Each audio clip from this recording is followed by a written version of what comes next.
Ahí. Ya entró a la grabación. Sí, inicio. Sí, ahí vamos a ver. Entonces, buenas noches. Mi nombre es Wilmer Ledesma. Aquí tenemos a los profesores Muñante, Richard, a la profesora Natalie, Jaime y Alexander, ¿no? Eh, Mucho gusto de estar con ustedes y dar esta conferencia, ¿no? Con el profesor Muñante. Le doy pase al profesor Muñante. Muy interesante su curso, ¿no? En este caso, la conferencia que va a dar sobre sistema de gas, ¿no? Le doy pase a usted, profe Muñante. Gracias. Buenas noches con todos. Bueno, mi nombre es Juan José Muñante Bizarreta. Soy el especialista en motores de conversiones a gas GLP y GNV. Bien. En esta oportunidad me ha tocado exponer el tema de conversión y calibración de primera y tercera de gas de quinta generación de GLP y de GNV. Bien. Muchas veces nos preguntamos qué combustibles nosotros utilizamos para economizar, ¿no? Y hoy en día lo que se da en venta se va mucho el GLP y el GNV, que significa gas licuado de petróleo, y un gas natural vehicular, ¿no? Alternando ya a la gasolina, ¿no? Bien. Next, profe. Vemos que si hablamos de un gas natural, las propiedades del gas natural vendrían a ser el metano y el etano. Prácticamente este combustible alterno, que es gas natural, está almacenado en el tanque. Como ustedes pueden ver, es un tanque de color amarillo, es un material de acero puro, es prácticamente una botella, soporta una presión de 200 bar de presión internamente, es que prácticamente sería una cápsula. El grosor de este tanque bordea los 7 milímetros de acero puro. Un promedio total de peso en este tanque de GNV está bordeando entre los 70 a 100 kilogramos.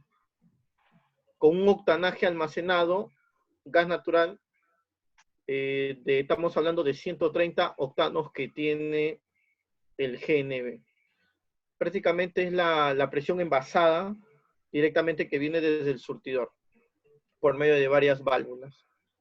¿Correcto?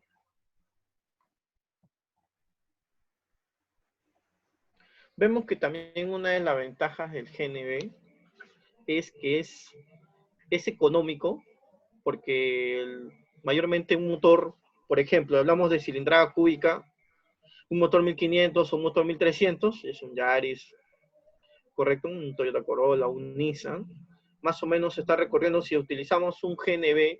En los GNVs en el tanque almacenado, normalmente se tanquea con 3 a 4 galones, que equivalen en dinero un promedio de 14 a 15 soles. Está recorriendo por 14 y 15 soles, 90 kilómetros hasta 110 kilómetros. Mucha diferencia con la gasolina que te cuesta un galón de gasolina de 97 o 98 que está bordeando los 13, 14 soles, a más, ¿no? Y recorres menor cantidad. O sea, es económico. También otra es la ventaja que también nos da el gas natural, es que es menos contaminante. Si nosotros respiramos, por ejemplo, un combustible crudo, por ejemplo, en que está en el balón de cocina, si nosotros respiramos ese gas, netamente que es hidrocarburo, es bien contaminante, pero cuando está el contacto con el calor, ya hables entre nosotros cuando se lanza la chispa mediante la bujía, el salto de chispa, esto hace que se combustione internamente y esa emisión de gases ya quemado internamente en el cilindro salga menor. Al salir menor está disminuyendo la contaminación, el hidrocarburos y a la vez va a salir lo que es el CO2. El CO2 que vendría a ser el dióxido de carbono, ¿no? Eso también es medible porque nosotros también en esta parte de acá, lo que es contaminación, también utilizamos para poder ver los gases que emanan mediante el motor con un analizador de gases, ¿no? Profe Muñante, disculpa que le interrumpa, nos queda 10 minutos. Ya, está bien. Sigamos nomás, ¿no? Sí, paso, paso. Ahí vemos dos diferencias entre el combustible de gasolina y el otro maestro que está señalando el tubo de escape que no hay emisiones de gases y el otro está usando la gasolina. ¿Correcto? Esa es una de las ventajas, la cual nosotros utilizamos, o un taxi realmente que recorre una cierta cantidad, le es rentable, ¿no? Next.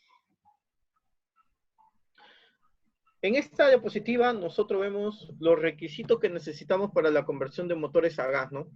Nosotros, para mí lo principal para cualquier vehículo, al instalar gas, yo necesito revisar varios sistemas que tienen el motor a gasolina, ¿no?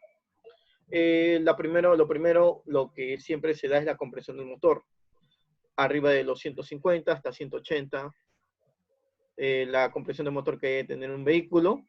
Menos de 150 PSI no se le instala, por lo mismo que va a perder potencia, y más adelante ya le voy diciendo las debilidades que también va a tener, ¿no? El sistema de refrigeración, ¿por qué?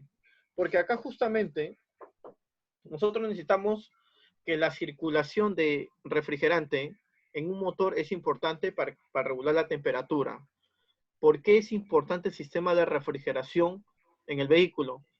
Porque el sistema de refrigeración va a trabajar con la temperatura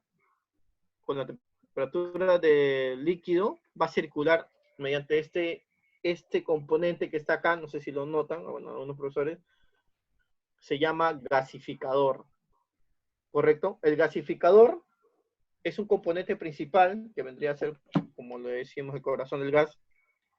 Está en factor, está en frío, está en 4 grados centígrados frío, que va a necesitar el líquido refrigerante para que cambie de estado gaseoso para la inyección de combustible, ¿no? Por su parte tenemos el sistema de encendido también, que es muy importante, el sistema de lubricación, y los demás sistemas que vendrían a ser el sistema de arranque, sistema de carga, y sistema de suspensión, sistema de freno. Más que todo, sistema de suspensión por lo que el tanque pesa un alrededor de 70 a 100 kilos, y la parte de la carrocería de la maletera como que se achata. Entonces tenemos que buscar una alternativa en la parte de suspensión para no perjudicar la amortiguación, ¿no? Mediante el tanque le ponemos, ¿no? Una debilidad podría ser. Next, profe.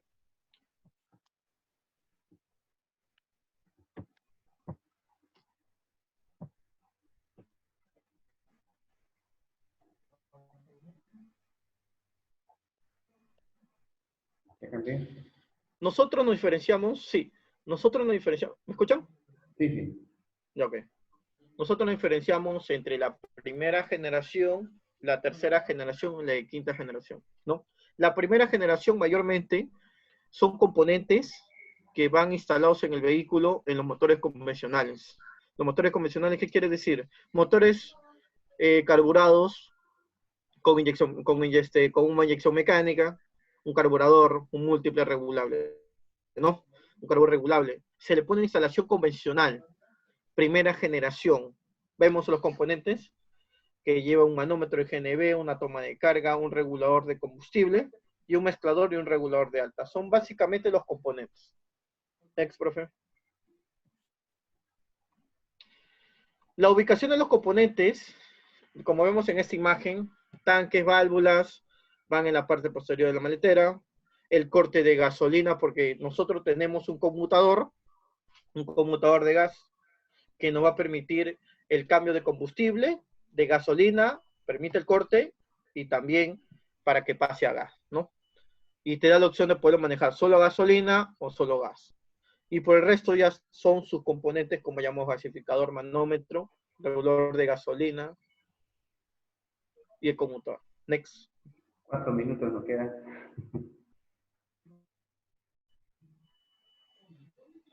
Next, profe. El de tercera generación se va a diferenciar, ¿por qué? Porque ya el vehículo ya va siendo más electrónicos,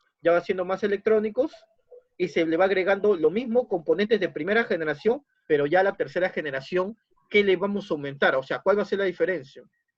En que le vamos a agregar un emulador de inyectores, le vamos a agregar un variador de avance, que para corregir el sistema encendido, y vamos a agregar también un conmutador electrónico y relays. un sistema anticontaminante electrónico también que regula la mezcla electrónicamente por medio de una señal del sensor de oxígeno en milivoltios, ¿correcto? También, eso es la tercera generación, se va a diferenciar por la parte electrónica. Next, profe. Y tenemos lo que hoy en día manejamos quinta generación de gas, ¿no? El de quinta generación de gas va a tener su propia computadora al igual que el motor a gasolina. Si en gasolina tuviese inyectores, tiene inyectores, perdón, en gas también tiene sus inyectores. En gasolina tiene su computadora, en gas tiene su computadora.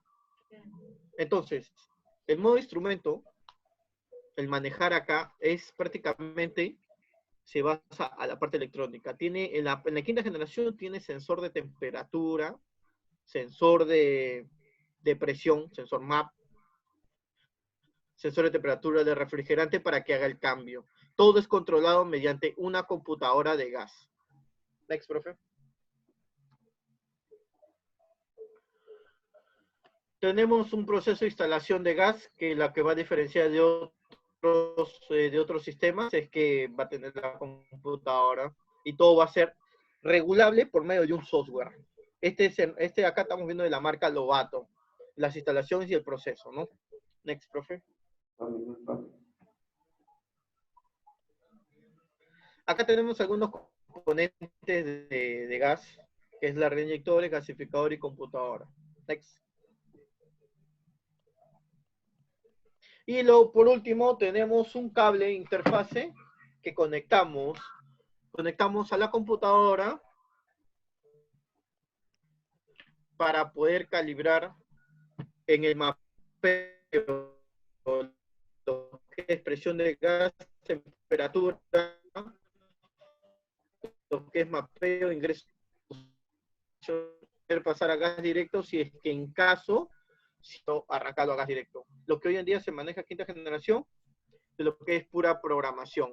También se utilizan los mismos instrumentos, como llamado escáner, un analizador de gases, un osciloscopio, también para diagnosticar nuestro sistema de gas, que es nuestro apoyo realmente, ¿no? Next.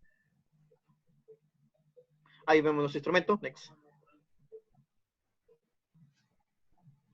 Esas son las emisiones de gases con la prueba de un analizador de gases. Next, profe.